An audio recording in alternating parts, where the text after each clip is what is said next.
Welcome to this edition of IPA Encounters. My name is John Roskam. I'm a Senior Fellow at the Institute of Public Affairs, and today I'll be talking with Senator Jacinta Nampijinpa Price.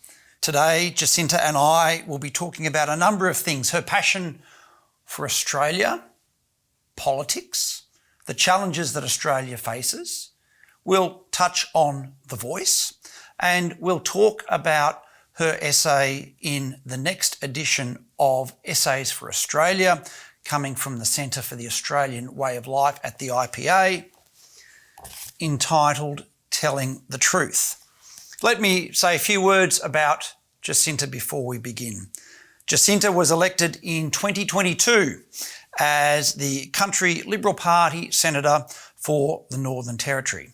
Jacinta's mother is Bess, a Warlpiri woman and former minister in the Northern Territory government, and her father Dave is Anglo-Celtic. Jacinta and her husband Colin, a proud Scotsman, have between them 4 boys whose heritages are Mauritian, Warlpiri, Malay, Indian, Chinese, Scots, Welsh, Scandinavian, African and German. In Jacinta's words, her children are modern Australian. Between 2015 and 2021, Jacinta served on the Alice Springs Council and was Deputy Mayor. She has been the Director of the Indigenous Program at the Centre for Independent Studies, a spokesperson for Advance Australia, and is a regular writer and commentator. We've received dozens of questions from IPA members. Some of them we'll be able to ask Jacinta today. Jacinta, welcome to IPA Encounters. Thank you for being with us. It's always a pleasure. Thank you, John. Jacinta, can I ask you to begin by talking a little bit about your background, your family, and how you came to politics and how you came to the national leadership role that you now have? Well, my mother is a Warlpiri woman. My dad's a white Australian. I consider myself a product of reconciliation, I guess. I've grown up in Alice Springs and in the Northern Territory, and have always been connected to my Warlpiri family.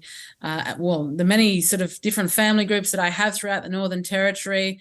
As a Warlpiri person, a lot of my family married into other language groups. Aranda, I have Arnangu, Pitjantjatjara, Mlurtja, Ngandara, Yankuntjatjara family. I'm also, my conception site, which is very important for us Warlpiri and for Aboriginal people, is in the Tiwi Islands. So for me, I have a connection with the Tiwi people in the top end, given that is where my conception site comes from, and I was born in Darwin. And so I have, a lot of Tiwi family. My dreamings are crocodile from the top end, Irikape. But I also have inherited dreamings from the desert, which are Ngapa, which is rain, and Warlu, fire. And, throughout my life, I'm feeling like our family have largely navigated our way through understanding, modern Australia and how that interacts with traditional Aboriginal culture.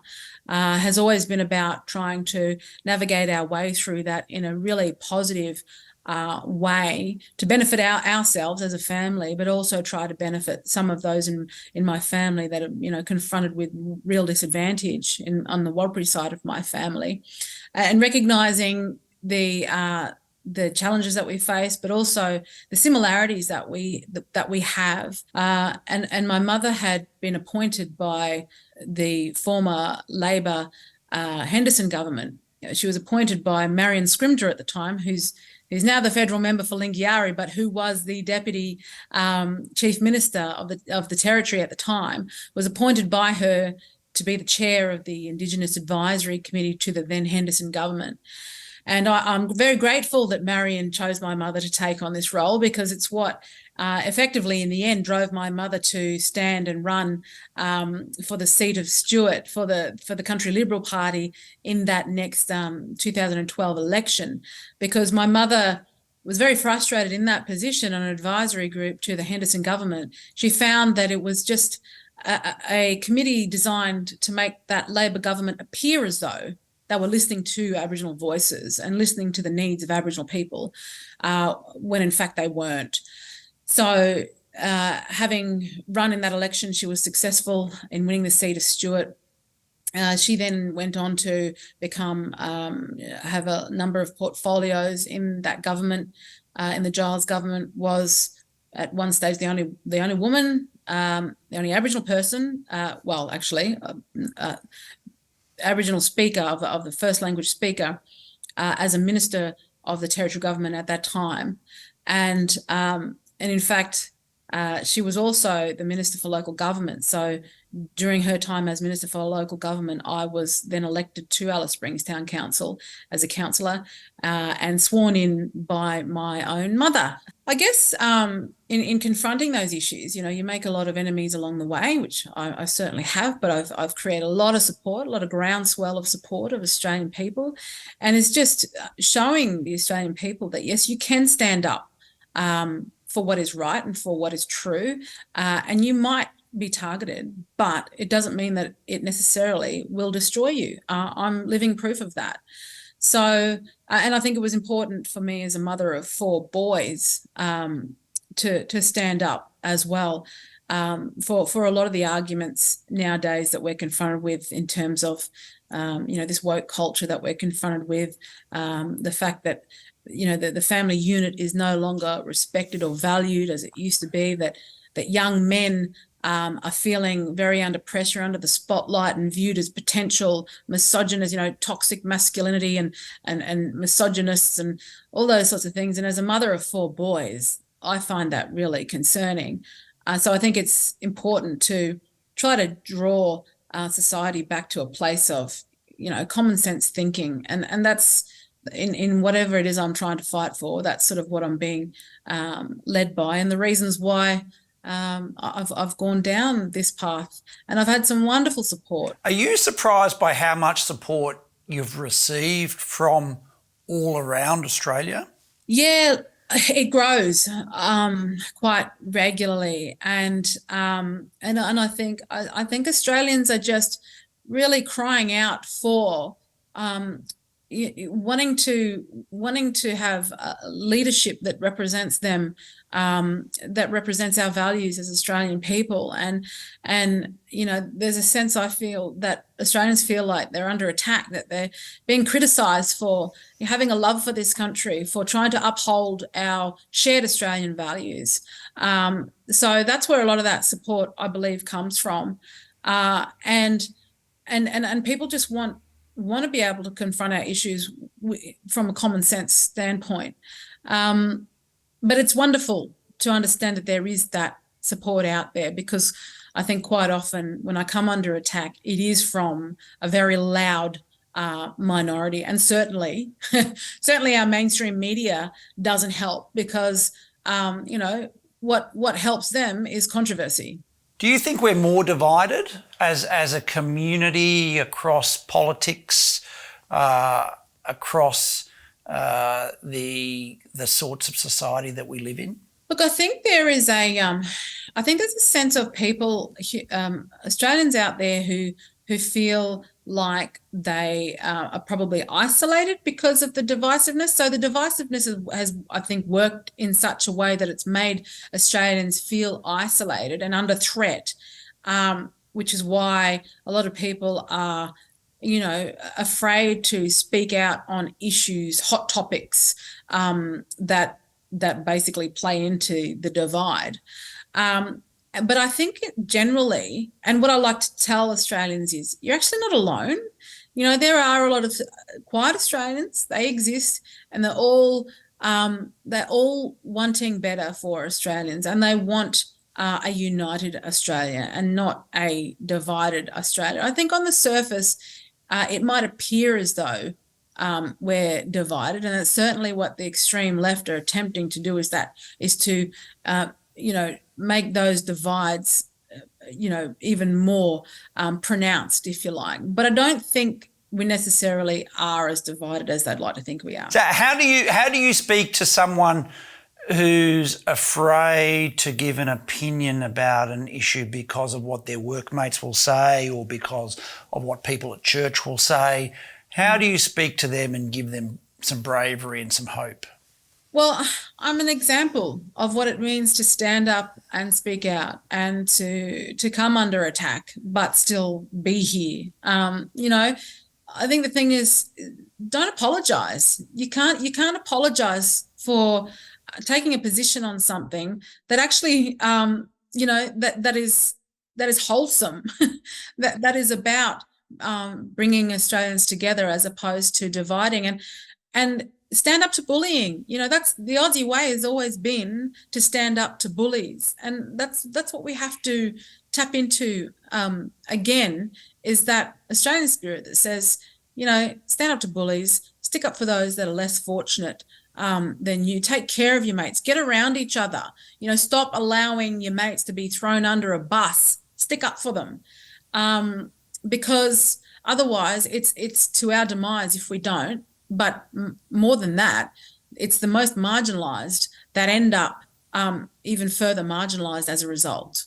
Why don't more politicians speak as you do, Jacinta? That's not just my opinion, that's the opinion of many IPA members. They say to me, why aren't there a dozen Senator Prices on both sides of the House or all sides of the House? Why does it seem so much is left up to her?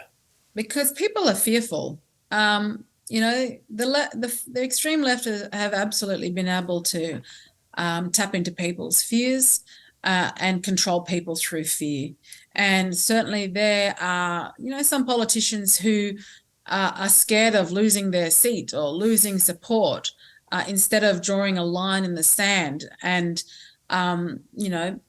living by their convictions, I guess. And I hope to be able to. I think what needs to be done is we need to establish our arguments and base them on evidence and on the facts.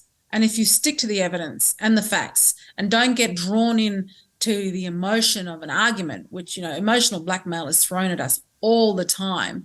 If you just confront that emotional blackmail with the facts and with evidence and the truth, well then you can't be dismantled. You can't be taken down. And that's the bottom line. That's the bottom line. You've got to call them out. You've got to call the media out on it. And you've got to call your detractors out on it. And that's what you've got to do. You just got to stand and fight. Is that why you think that fear is why some politicians are afraid to speak up for the benefits of Australia? They're afraid to speak up on issues such as freedom of speech. They're afraid to talk about January 6th and Australia Day. Is it fear that permeates not only the community but some politicians themselves? Absolutely, it does, and I hear it a lot. Why with this whole no campaign and the Voice, the fact remains the left are going to try to paint you as racist. Full stop. But if you stand up to it and say, actually, you know what? It's not racist to disagree. It's not racist to hold my own opinion on something that's as important as this issue, then you're effectively watering down their argument. But you just have to stand up to it. And name calling, when people name call, they've lost the argument. They have no substance, and that's what you have to call out. It's calling out the lack of substance from those who choose to name call and frame you in a particular way. Are you disappointed by the name calling? Are you surprised by some of the descriptions that have been applied to you? I've not been proven wrong. If anything, I've not been proven wrong. I've been proven right. I always stated that the other side will come out and call you racist, and that's what my detractors have attempted to do. And those who've come out to try to attack me have all they've done is name call. They've not produced any argument to back in their campaign. All they've done is go on the attack, and that is what we can come to expect if we constitutionally enshrine a voice to Parliament. That's what we're enshrining. are those attitudes that it's my way or the highway, and you're this or you're that if you don't agree. And a voice to parliament will be that, okay, the government doesn't want to listen, well then you're racist because you're not listening to the voice. And that's the only argument that they have. But otherwise there's no substance, and we've got to call them out on the fact that they have no substance, basically. And I hope that my colleagues can recognise that as well, because my position has always been to provide the evidence and to provide the facts and to provide the argument, and stand up and use it. Can I ask you, Jacinta, why it is then that the voice as currently presented to the Australian people is not something that you would support? Can you go through your arguments? Yeah, so Aboriginal Australians are probably some of the most over-governed Australians in the country. So why would we want another bureaucracy to govern us over the thousands of others, and there are thousands of others that currently exist that are funded already to act as a voice on behalf of marginalised Australians? I mean, again, it's a lie to suggest that we don't have a seat at the table, that Aboriginal Australians, and that's again, it's that emotional blackmail, trying to manipulate the goodwill of the nation, suggesting that, yes, we had a referendum and we were counted and now we need a voice. Nonsense. We have 11 voices in Parliament, and overrepresentation in terms of proportion of Aboriginal people in this country. In Parliament, we already have that. And that is something that, our very first Aboriginal Senator Neville Bonner hoped to see one day in his lifetime. Unfortunately for him, he's not around to witness that. But that is what he hoped to strive for. And now it is here.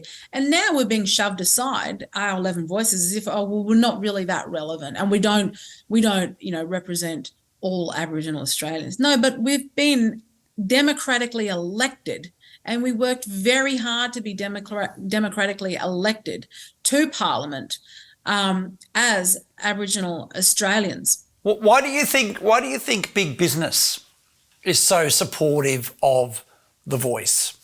Because it's the easiest way they can tick that social responsibility box and appear to be supporting Aboriginal Australians while absolutely doing nothing real for marginalised Aboriginal Australians. I mean, a corporate to tick that box,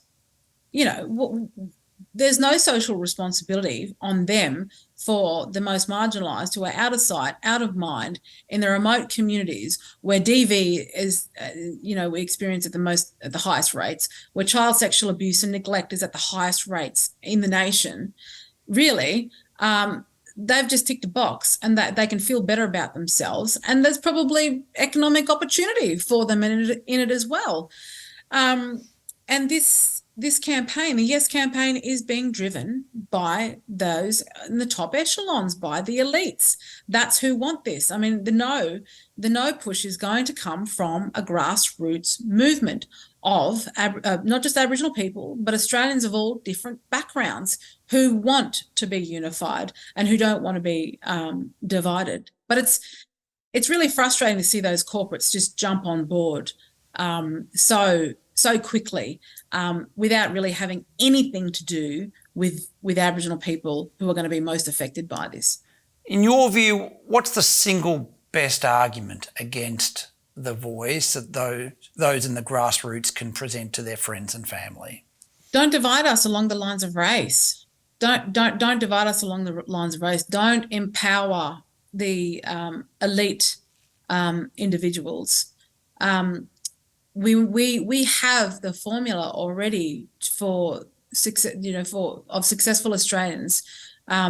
We just need to apply that to Indigenous Australians, to our most marginalised. We need to put our focus on marginalised Australians, full stop, no matter what their background is. But amongst those are, of course, Aboriginal Australians. That's where we need to put our focus. For me, coming from a place like the Northern Territory, where our traditional owners are governed by land councils, and a lot of very frustrated traditional owners feel as though they're not being heard by the land councils. Let's empower them by allowing them to take control of their land, which they don't have right now, to make the opportunities for themselves. So for Aboriginal people in remote parts of the Northern Territory, if they wanted to build a bakery on their own land, they actually have to go through an entire process through the land councils, which often fails, and they have to get permission from the land councils to utilise their own land for economic benefits. So we have a situation where welfare is rife. Really, socialism is what's going on in these remote communities. But if we wanted to really truly empower those traditional owners, we would say, let them deal individually as language groups with the opportunity to be able to utilise their land for economic purposes instead of going through the land councils who obstruct them from creating economic opportunities, because the land councils themselves are actually are doing quite well as multi-million-dollar organisations, largely funded by the federal government and by Aboriginal royalties. They themselves would not want to see the empowerment of traditional owners in the true sense of what that means. And this voice proposal is another layer on top of those land councils, which will again belittle the traditional owners. Can I ask you then, you've got 4 boys. How do you speak to young people, not just about the voice, but about Australia and our history? Well, I would suggest that fixing the world's problems is not their responsibility as young people. Their responsibility is to themselves, to ensure that they can establish, be successful in their own lives so they can contribute positively to society. It's about seeking the knowledge and asking the questions and not just taking everything on face value. And that's what I would ask young people to do. Go back to when you were a little kid and when you were curious about the world and wanted to ask, but why? Keep asking those questions and you fight for your right to be able to challenge and be challenged. Don't just take things, don't just lie down and take things. I think for me, my attitude as a teenager, and largely still my attitude nowadays, and it's got me into trouble at times, but has been, and as difficult as a young person too, is that I don't give a stuff about what other people think of me, because I know who I am, and I know what I have to contribute, and that's the attitude that I have had since I was a teenager. What other people think of me, none of my business. I don't care. And it is difficult in an age where technology rules our lives and we're ruled by our devices and social media and those sorts of things. But stay true to yourself. That's what I think the most important thing is. Talking about Australia's history from your perspective, do you think Australia does have a history to be proud of? And how, as a country, are we dealing with the issues of violence and dispossession that have occurred? Look, I think it's really important that we understand our history in its entirety, the good, the bad, the ugly, but not to weaponize it against anybody. It's about understanding. I've always been about understanding. It's what my family were all about, creating understanding, to understand who we are as a people, who we are as a nation, who we are as individuals. It's really important to be grounded in that. And we probably haven't understood enough about our nation's history. But because of that, it largely has been weaponized against non-Indigenous Australia, the side of history that wasn't particularly nice. But also, we can't forget the side of history that saw us coming together, whether it's our First People, our migrant people, those of us who have convict background within us. Largely, there are some wonderful elements of our history that demonstrate where we came together as non-Indigenous and Indigenous Australians in times that were tough, in times that were hard. And one story that I like to share is the story of the last sanctioned massacre to occur in Australia was 1928 in my family's country, in the Coniston massacre, and my direct family members were, some were killed, and there are survivors who I got to hear stories from, who were, children and babies or during that massacre. And when we held 75 years, after 75 years, we held a commemorative service, and we invited the descendants of those who were part of the killing party, because we wanted to share that moment with them, to say, look, we recognize this is a really tough time in our country's history. White people were killing Aboriginal people. Aboriginal people were trying to kill white people and get away with it. Aboriginal people were also killing Aboriginal people because life was bloody tough before white fellas came to our country. But in that moment, we wanted to say to them, we don't blame you literally for what your grandfather had done to our people. We want to recognize that we've moved on from that, and we forgive, and we're a better country now to what we were back then. And those are elements of our history that are so important to who we are as a nation, just as much as understanding the atrocities, just as much as understanding those positive aspects of who we are as a country.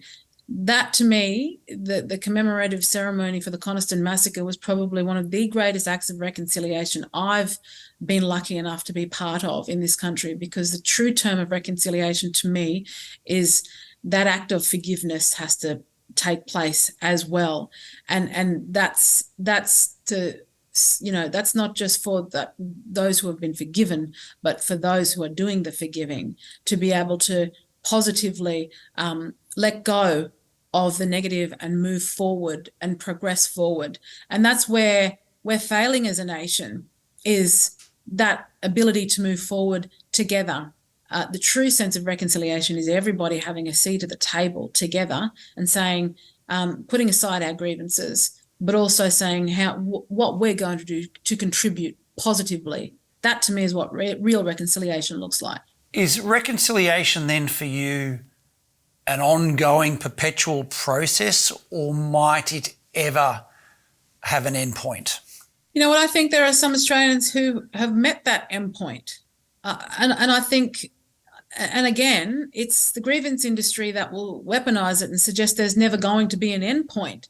Unless you do this or unless you do that. Now it's unless you vote yes for the voice, we're going to be stuck in our colonial past. Like, that's emotional blackmail, because you're not doing what the grievance industry is demanding, basically. And I think there are Australians who have come to that endpoint. I can safely say that as a product of reconciliation, my family have come to that endpoint. We have no other choice. We've been living our lives part of these two different cultures, navigating our way through to try and create positive outcomes for our family. That to me is what reconciliation actually looks like. And I know so many Australians who are doing that, who are contributing in those positive ways. But now, now you've got to do it in corporate terms. You've got to tick all the boxes on your reconciliation action plan, which I think I've seen some of them, and I cringe, because I think, what's that actually really doing? It's just so these corporates can, again, tick that box, make themselves look good. It's more about trying to make themselves look good than actually achieving anything. Jacinta, what do you think is the most important thing young Australians need to know about their country and their country's history? Well, I think that our country's history is complex, but it's not all negative. It's like all of the nations around the earth. We have to understand that we're all human, and humans are capable of anything and everything. And I don't think there is a nation in this world that doesn't have darkness to its history. But that is not something that, as a young person in this country, you should have to carry on your shoulders. It's not your responsibility. But I would encourage young people to seek out those, not just understand the darkness of our history, but understand the good from our history. Understand that we, in fact, built this country together, from our first peoples to our, migrant community, to the settlers of this country. We have one of the luckiest, we are part of one of the luckiest nations on the face of the earth, because we have, as we're always being told, the country's oldest living history, and modern Australia. We have, in terms of those two cultures, you couldn't get two that are more further apart from one another. Jacinta, Australia Day, January 26, has been a point of dispute and conflict in recent years in Australia. What's your view of Australia Day, and how do we celebrate it, if at all? Look, Australia Day is an important day for many Australians, and I think it's important to understand that in Australia, it's not just black and white. We do have a huge migrant community as well, and everyone wants to be able to have a day where they can celebrate who we are as a nation. And I guess it doesn't matter what day you choose, if the grievance industry will attempt to find something wrong. We have seen over the years the changing of goalposts on issues regarding Aboriginal Australians. There's the argument that in 1938, the protesters, the Australia Day protesters, chose that day as a day of mourning. What they were seeking was equality for Aboriginal Australians, to have same opportunities in terms of education and employment, and equal standing as citizens. We've reached that. So that's something to be celebrated. We've achieved those things. So we shouldn't be resetting the goalposts, and we need to take the next step as Aboriginal Australians in terms of this reconciliation process that we're always hearing about. Sorry has been said, so forgiveness is the completing of that circle, and that's what real healing looks like. If I want to talk about healing, that's what it looks like. The act of forgiveness needs to be taken next. Otherwise, we'll forever be stifled by this idea that we're trapped in the past. That's the only way we can move forward. Jacinta, a final question to you for this episode of IPA Encounters. What are you optimistic about Australia for? I guess I'm optimistic that I think, we already have a wonderful nation already, that we all belong to. And underlying, although a lot of people are currently controlled by fear in the political world, in a lot of the arguments that we have across social media platforms, there's a lot of fear and division going on. But underlying is our Australian spirit, which I don't think has truly been let go of, which I don't believe has been destroyed, which I believe can be reignited. And I think there are a lot of Australians in this country who are seeking for that Australian spirit to be reignited, because part of that Australian spirit is standing up for one another, is being strong for those who are less fortunate than us, mateship.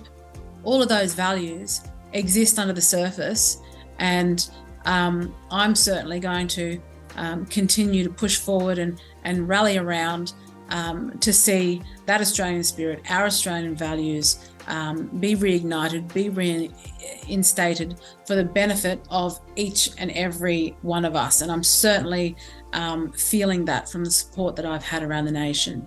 Senator Price, thank you for a wonderful discussion today. Thank you for what you do for the country. That concludes this episode of IPA Encounters.